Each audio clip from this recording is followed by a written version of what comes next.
وَإِن يَمْسَسْكَ اللَّهُ بِضُرٍّ، اور اگر پہنچائے تجھ کو اللہ کوئی نقصان، کوئی ضرر، کوئی تکلیف، جسم میں یا عقل میں یا مال میں یا اولاد میں یا امن و امان میں، کسی قسم کی کوئی تکلیف یا نقصان پہنچے، فلا کاشف لہ الا ہو، تو نہیں کوئی کھولنے والا مگر وہی۔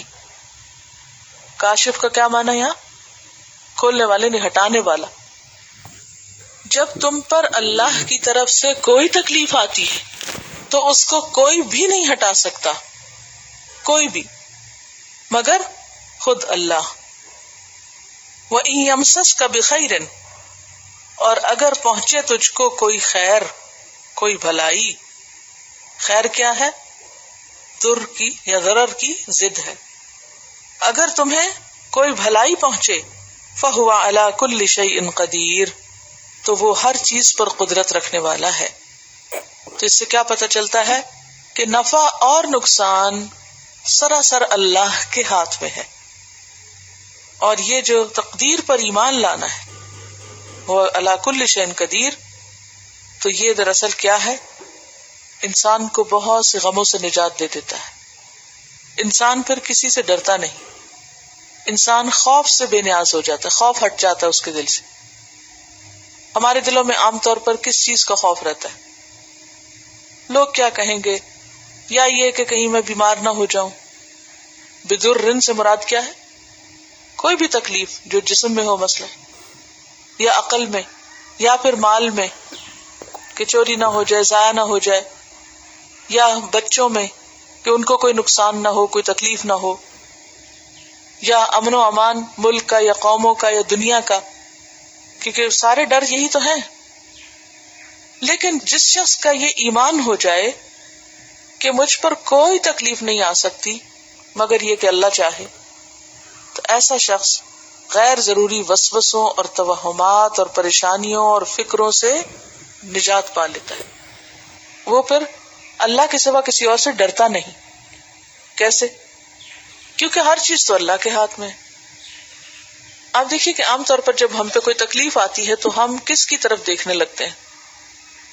لوگوں کی طرف دیکھنے لگتے ہیں، فلاں میرے کام آ جائے گا، فلاں میری مدد کرے گا، یعنی انسٹنٹ قریبی جو لوگ ہوتے ہیں ان کی طرف ہماری نظریں جاتی ہیں۔ لیکن یہ بھول جاتے ہیں کہ لوگ سارے کے سارے بھی جمع ہو جائیں تو ہمیں فائدہ نہیں دے سکتے جب تک کہ اللہ نہ چاہے۔ اس پر وہ ایک مشہور حدیث بھی ہے حضرت ابن عباس کی، آپ نے سن رکھی ہوگی۔ ابن عباس رضی اللہ عنہ کہتے ہیں کہ میں آپ کے پیچھے تھا، یعنی سواری پر، ردیف تھا آپ کا۔ آپ نے فرمایا، اے لڑکے، میں تجھ کو چند کلمات سناتا ہوں، ان کو یاد رکھنا، اللہ تجھے محفوظ رکھے گا۔ فاحفظ یحفظک اللہ، تو اللہ کو یاد رکھ، پس تو اسے اپنے سامنے پائے گا، یعنی مدد کے لیے بہت قریب ہے۔ جب کچھ مانگنا ہو اللہ ہی سے مانگو، جب مدد کی ضرورت ہو اسی سے مدد مانگو، اور جان رکھو اگر تمام جہان تجھے مل کر نفع پہنچانا چاہیں تو صرف تجھے اتنا ہی پہنچا سکیں گے جتنا اللہ چاہے گا، اور اگر سارا جہان مل کر تجھے کوئی نقصان دینا چاہے صرف اتنا دے سکیں گے جتنا اللہ نے تیرے حق میں لکھ دیا۔ قلم اٹھا لی گئی، کاغذ خشک ہو گئے، لہذا لوگوں کا ڈر دل سے نکال دینا چاہیے، کسی بھی آفت کا یا کسی بھی چیز کا، کیونکہ اگر اللہ نے لکھ رکھی ہے اور اذن ہے اس کا آنے کا تو آپ روک نہیں سکتے، اور اگر وہ ہٹا دے تو کوئی آپ کو نقصان دے نہیں سکتا۔ وہ دعا بھی ہے نا، اللہم لا مانع لما اعطیت ولا معطی لما منعت ولا ينفع ذا الجد منک الجد۔ اللہم، اے اللہ، لا مانع، کوئی روک ہی نہیں سکتا، لما اعطیت، جس کو تو دے دے، ولا معطی، اور کوئی دے ہی نہیں سکتا، لما منعت، جس سے تو روک دے، ولا ينفع ذا الجد منک الجد، اور کسی بھی بزرگی والے کی بزرگی فائدہ نہیں دے سکتی، کام نہیں آ سکتی تیری بزرگی کے سامنے۔ ایک اسٹوڈنٹ کافی عرصے تک اپنے ٹیچر سے پڑھ رہا تھا